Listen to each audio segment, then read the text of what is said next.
Assalamualaikum warahmatullahi wabarakatuh. Ketemu lagi dengan saya Dr. Santi Oktarina MPD.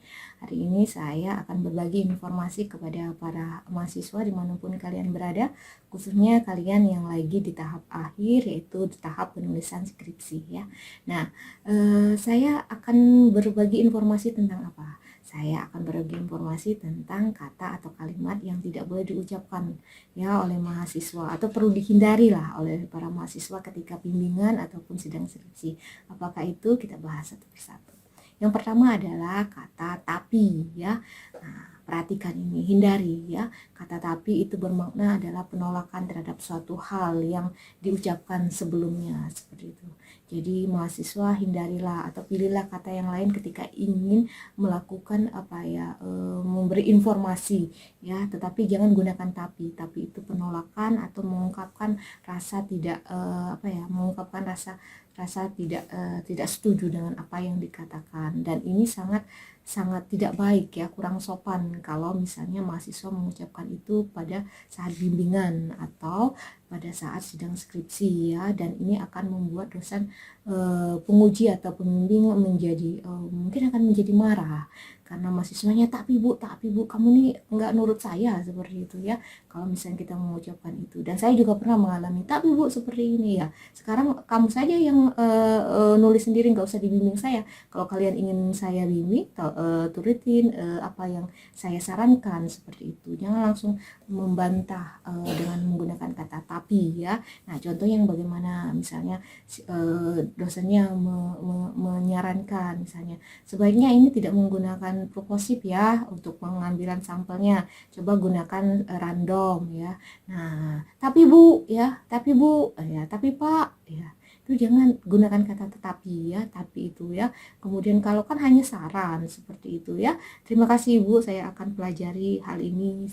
Jangan katakan tapi bu, ini kan sudah ada contohnya seperti ini ya. Namanya dosen membimbing, dia membimbing kalian, jadi dia akan melakukan pembimbingan kepada kalian dan mereka mengetahui ya, namanya dosen berarti sudah lebih di atas kalian ya ketika dia akan membimbing kalian. Kalaupun memang ada perbedaan pendapat ya, kalian bisa menyampaikannya dengan cara yang lain, tapi hindari dengan kata tapi.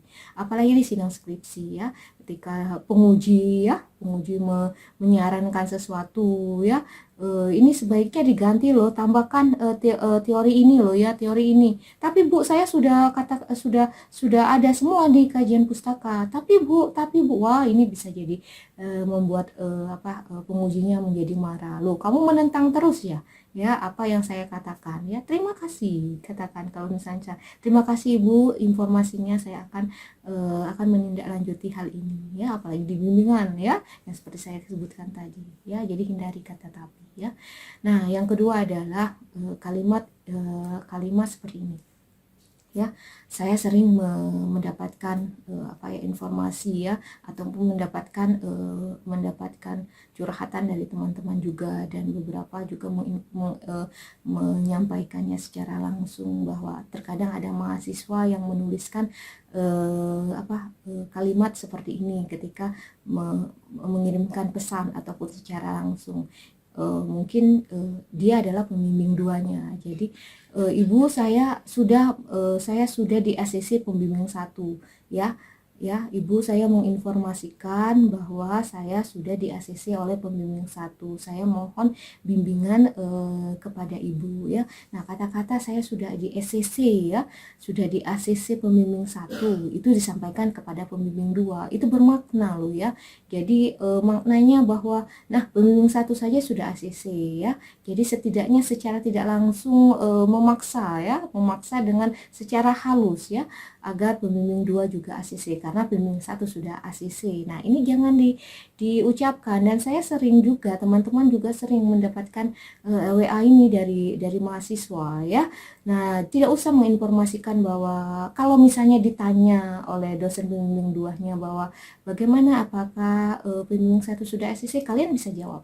Tapi kalau kalian menginformasikan ibu, saya menginformasikan bahwa pembimbing 1 sudah meng-ACC skripsi saya mohon bimbingan kepada ibu untuk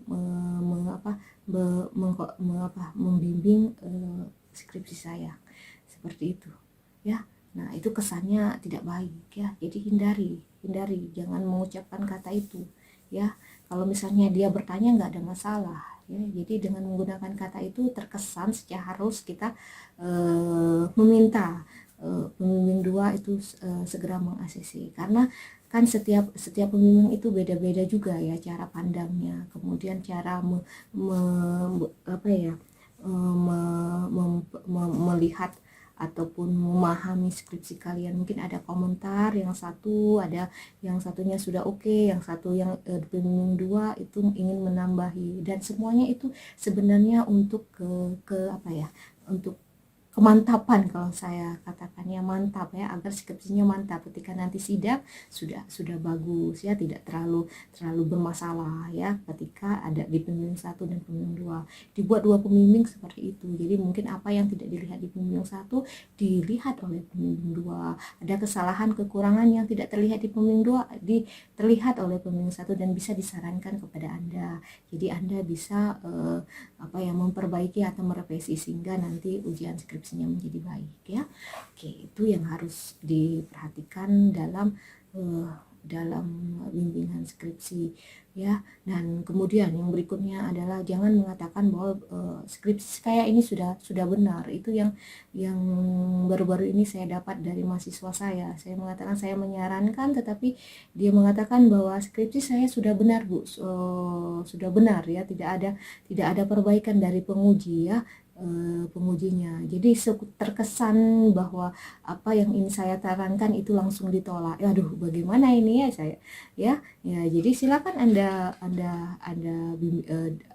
nggak usah bimbingan lagi dengan saya kalau misalnya skripsi kalian sudah benar. Itu sudah kasar sekali ya kalau seperti itu ya. Nah, itu jangan selalu mengatakan bahwa skripsi saya sudah benar dan tidak ada pengujinya.